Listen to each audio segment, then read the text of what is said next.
Sir first ನಾವು cultivate ಮಾಡಿದ್ಮೇಲೆ ಗೊಬ್ಬರದ ಬೀಜ ಅಂತ ಬರುತ್ತೆ. ಗೊಬ್ಬರದ ಬೀಜ ಚೆಲ್ಬಿಟ್ಟು ಒಂದಷ್ಟು ಶುದ್ಧ ಬಂದಮೇಲೆ ಅದನ್ನು ರೋಟ್ರ್ ಹಾಕಿ ನೆಲನ ಫಲವತ್ತು ಮಾಡ್ತೀವಿ.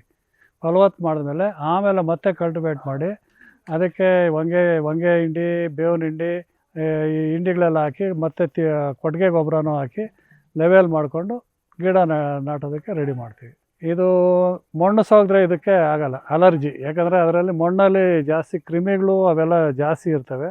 ಅದರಿಂದ ಇದು ಸ್ಮೂತ್ ಇದೆ ಬೇರು. ಆ ಬೇರನ್ನ ಕಾಂಡನ ತಿಂದ್ಬಿಡ್ತಾವೆ ಅಂದ್ಬಿಟ್ಟು ಅದು ಮೇಲೇ ಬೆಳಿತೀವಿ.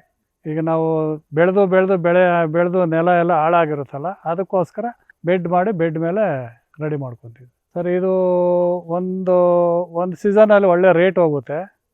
ಮತ್ತು ಈ ಕಡಿಮೆ ಲೇಬರು, ಕಡಿಮೆ ಔಷಧಿಗಳು, ಅದರಿಂದ ನಾವು ಇದನ್ನು ಸೆಲೆಕ್ಟ್ ಮಾಡ್ಕೊಂಡಿದ್ದೀವಿ. ಔಷಧಿಗಳು ನೀವು 15 ದಿನಕ್ಕೆ 1 ತಿಂಗ್ಳಿಗೆ ಹೊಡೆದ್ರೂ ಏನು ಇದು ಕೇಳೋ ಥರ ಇಲ್ಲ. ಎಲೆ ಮಂದ ಇದೆ, ಅದರಿಂದ ಇದಕ್ಕೆ ರೋಗನೂ ಕಡಿಮೆ ಬರುತ್ತೆ.